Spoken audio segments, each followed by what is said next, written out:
Well, America, it's okay to be afraid. I'll introduce myself once more. My name is Spoondog. Sometimes I'm called Spoondog the Horrible, other times I'm called the Black Goose.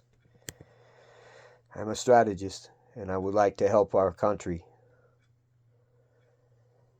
Most of the time, since my fall, I pretty much do anything and everything I can do to appear, for most part, crazier than fuck, so that nobody pays attention. Because in that there's some protection. I want to start by kind of explaining this to you in this way. Sometimes I get it wrong. I'm human just like you. I have emotions, I have biases, and I make mistakes. I believe that's why we make erasers on pencils. I want to further explain that the situation that we're in now, I think that many people, whether Republican or Democrat, specifically a lot of the people that cast their vote the way it went, are starting to realize that it was all a pack of lies and you've been had. Now, I can look for someone to blame, just like most people, or I can be angry, or I can be a whole number of things. But in the case of our nation, we're already great, so I'm going to explain it to people who are listening this way. There's no point in looking for anyone to blame. There's no point in being angry. And there's good reason to understand that the error that was made came from society and a people that got a little distracted. Now it's not funny anymore. So you have a situation developing where you have the conditions where we could see concentration camps here in the United States of America. I know that right now, even though you are out there and you may be undocumented, that you're afraid. I know that there are also people that are full-on Americans that are afraid tonight as I speak. Okay, here's the deal. Now that you know where you stand, if you know what you've been had, it's time to talk about how to get ourselves out of this mess and how to become and do what needs to be done.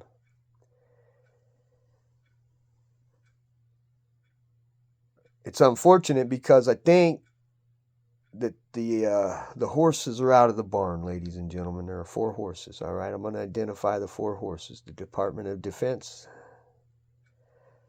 the Department of Justice, the Department of the Treasury. 4th one sort of slips my mind here. The Department of Justice are the 4 horses that have been weaponized by an individual who basically played his song and got himself into this position.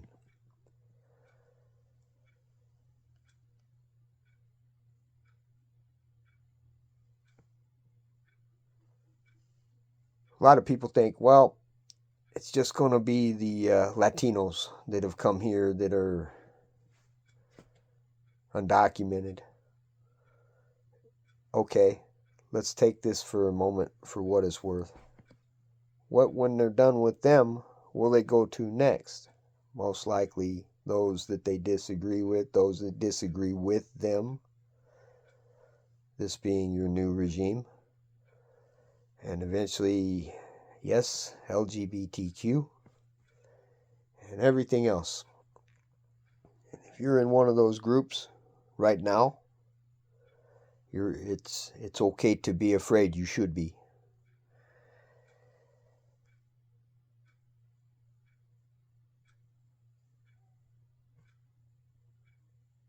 I think the first thing that I would advocate, and I'm sure there are other people that have similar knowledge, is that as a people, you're going to have to consider some grave sacrifices. And whether you like it or not, you stand, if you do nothing, to lose everything. So I advocate a campaign of civil disobedience. We are dealing with some technologies, including artificial intelligence, which a lot of people don't understand.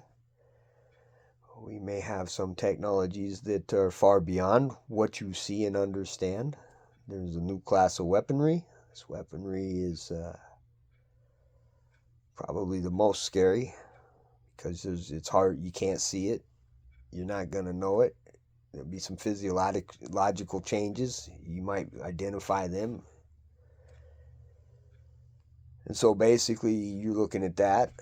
And then you're looking at basically World War III. All this going on at one time. And we don't need to repeat this as a human race. There's a way to prevent it. And the way to prevent it is to turn away from their systems.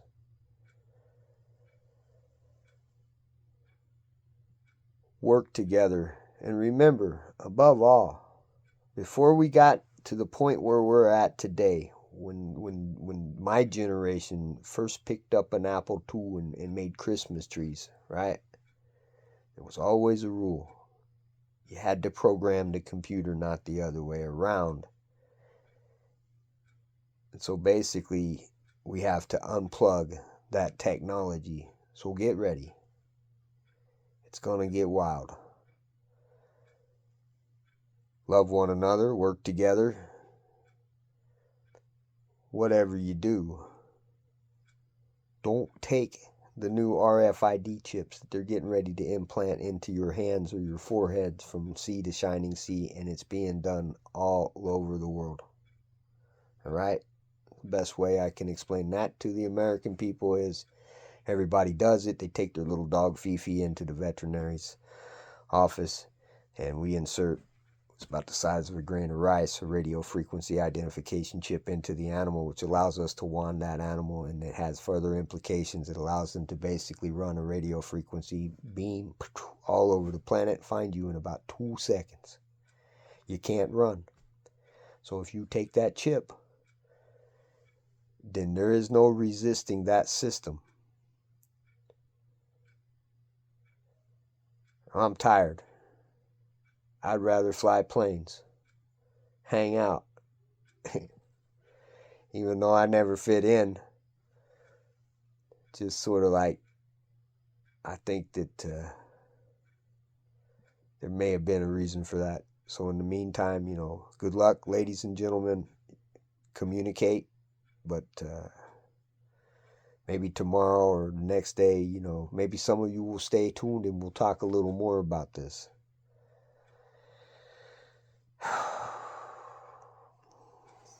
Signing out.